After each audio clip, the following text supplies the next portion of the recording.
Hello there everyone and welcome back to the latest video in the Elite Healers Massage Therapy library. Today's lesson is going to be a necessary lesson that I want to try to make it fun to learn.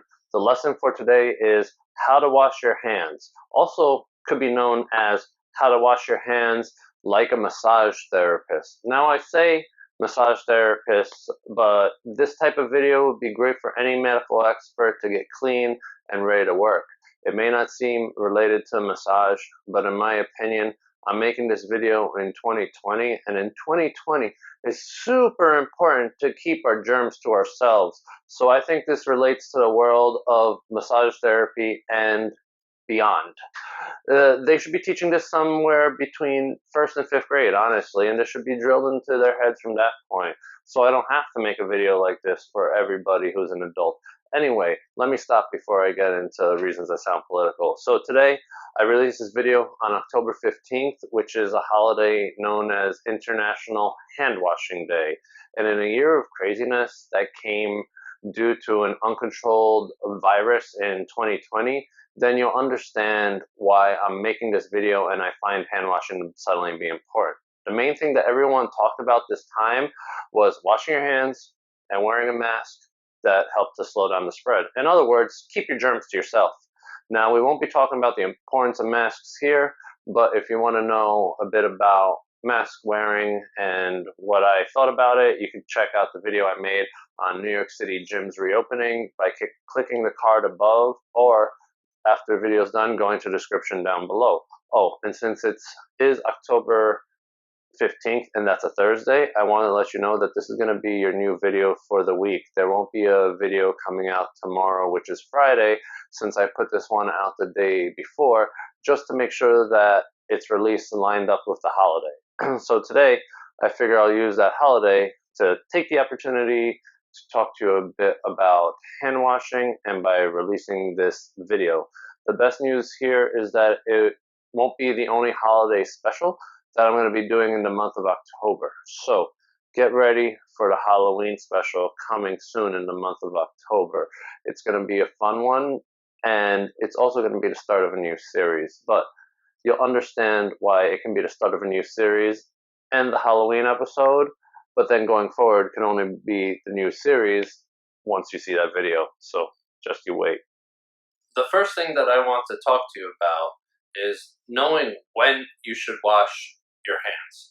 Now, one of the things that I would like to tell you when it comes to this particular subject is that when you have a professional job in a field like medical or food services, then you really want to be washing your hands with a greater frequency than those that are not working these type of jobs. If you have those jobs, once you go off duty, that's something else. You could wash your hands like a regular old civilian, and that's up to you. Most professional organizations that are in the medical or food services field will usually have signage clearly posted around instructing employees how often and when you should wash your hands, and that kind of will explain that. If you like what you're learning so far, then please just firmly press down on that like button to show me that you're enjoying the content. I would greatly appreciate it. Now, the World Health Organization states guidelines for surgical hand preparation, and most of these honestly work for anyone that wants to have perfectly washed hands, though most of the steps you can skip. It's because the requirements are really extensive and exclusive to surgeons, so I've left some steps out of it that I'm not going to talk about.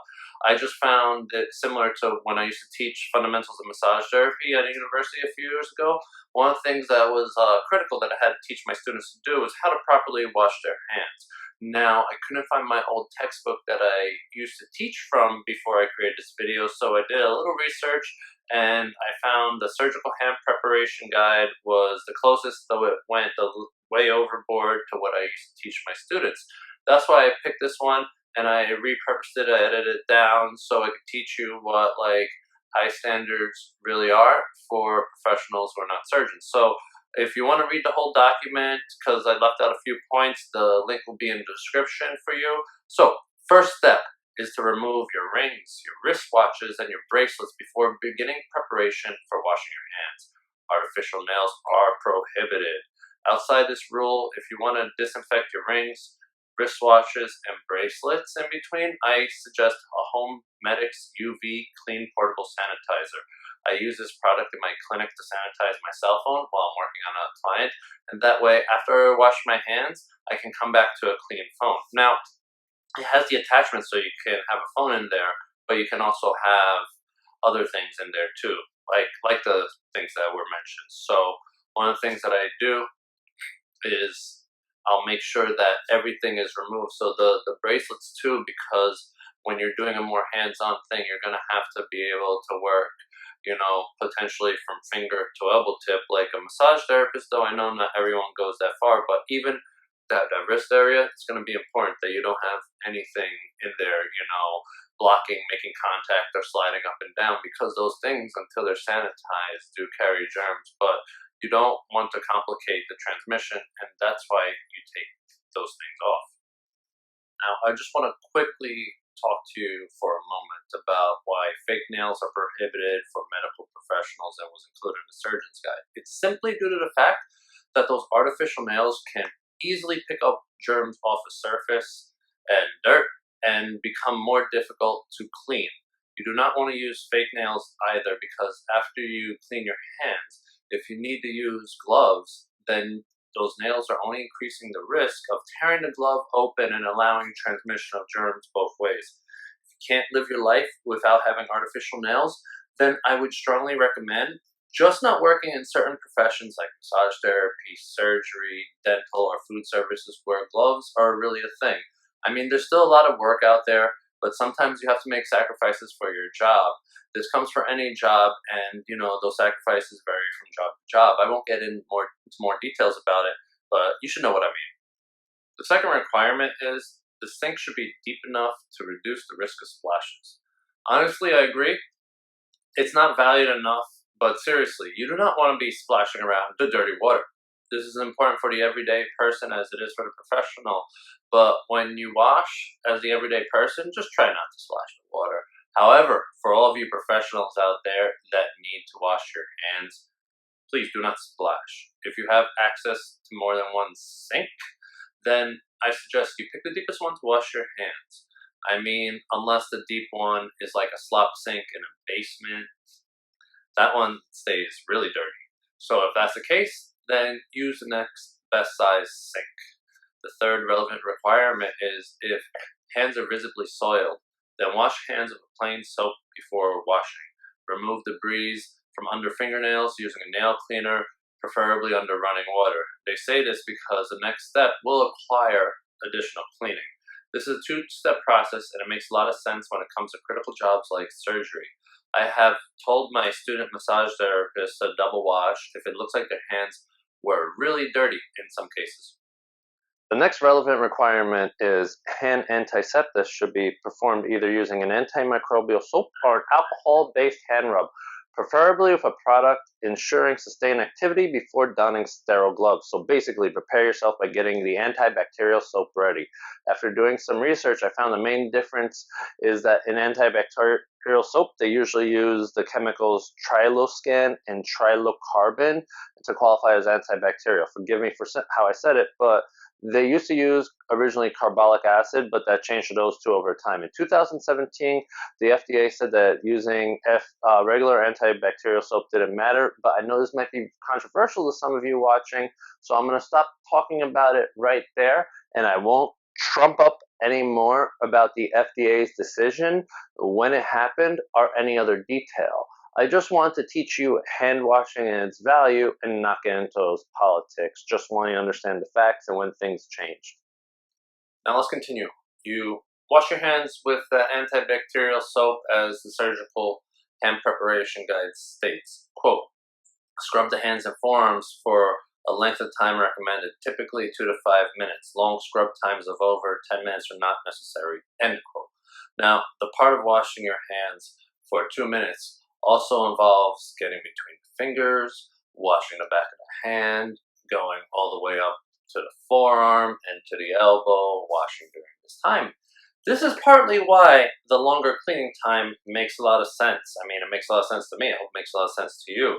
It's a larger area of coverage, so that's why the time takes longer. It might seem excessive, But surgeons and massage therapists both wash their hands up to their elbows before and after their work to keep things clean. I bet you a lot of you did not know that one. And once again, if you find value in what I've been teaching you so far, make sure that you just firmly press down on that like button. One important thing for everyone to know, medical expert or not, is the fact that wearing a medical glove will not replace your need to wash your hands. It doesn't matter if you're medical or food services, you definitely need to wash your hands before working at your job. You can still spread germs by putting a dirty hand in a glove. So you want to clean the area before putting a barrier on. Also, when you're touching with a dirty glove, you're going to touch the outside with dirt, and so it's no longer clean. To make a long story short, you can still spread infection and disease with dirty hands, even if you wear a glove, because each step provides additional protection. I mean, medical gloves are similar to condoms in the fact that they may help prevent transmission, but you can reduce the risk of that transmission by taking all steps needed. Remember, taking prevention doesn't mean you've succeeded in preventing the problem. It only means that you have reduced the chances of whatever that you're trying to prevent. Remember, every step of prevention that you do increases the chances of you preventing a problem. This is a life lesson more than just a hand washing lesson in that case. I'll teach you more about proper medical glove usage, but that's another topic for another day. I also want to talk to you about the difference between hand sanitizer and soaps, along with breaking down the different types of soap, how they work, and what they mean. But as I worked on today's video, I honestly just didn't have the time to research and prepare the information in time to make this video. It might take me a little while to make those videos when I got so many other things that I really want to talk about, but even if that's the case, I'll do this in the 1-year anniversary and I will make that video. But if you want to see that and other things, make sure that you click on that subscribe button and then go tap on that bell icon to make sure that you get all of our notifications. I still see a lot of unsubscribed people watching the content, so make sure you subscribe. Don't worry, you won't get too many notifications. I only put out 1 new episode a week on most weeks, and then sometimes I'll release a clip during that week too, so it'll only be 2 notices a week. I promise you won't overwhelm that inbox. Click subscribe now and join me on this journey around recovery science, massage therapy, sports, and anything else that's related in this world. Now it's time for the part that you've all been waiting for. This is the part where we really get down to it and we talk to you about how to properly wash your hands. Hey everyone, so now we're going to get on to the hands-on part, so to speak, of how to wash your hands. This is the kitchen area of the Elite Healers Massage Therapy office, so I just figured this would be a great place to show you how to properly wash your hands. And so we're going to start by getting soap nearby, hand soap, and you want to also have some towels close by. In this example, I'll have used 2. Next, let's wet the hands, begin to get them ready for the soap that we will put on. Then get that dish soap, pump it on, then begin to lather the hands. Start with the palms, building up a nice soapy lather. Then you see that's what a soapy lather would look like. Then what I want you to do, get between the fingers, back and forth, up and down, switching between the hands, going from left to right and right to left, getting between those fingers. Then once you finish going through the fingers, you work on the thumb on each side. Squeak, squeak, squeak, squeak, squeak, squeak. And we get the back of the hands next. And we're going into the back of the hands. We're getting those nice and soapy. And the next part's for those massage therapists and nurses. We begin the forearms. So now we're going to be soaping up and lathering up the forearms. Feel free to get more soap because by now you definitely have worn it thin. The left all the way elbow to wrist, and then the right all the way elbow to wrist, getting that lathery film up, and then we can start rinsing. In this case, we're going to rinse and make sure that we start at the elbow and drip down in the fingers so everything can roll off our fingers. Then we'll do the same thing on the other side. You get it all off and make sure that you drip down. Then once you drip down, shake off, grab your towel, begin to towel off everything, forearms and hands, get both sides, and wait, there's more. Now take that towel and turn off the sink with that so you don't get your hands dirty. Then throw it out and you'll have just successfully washed your hands.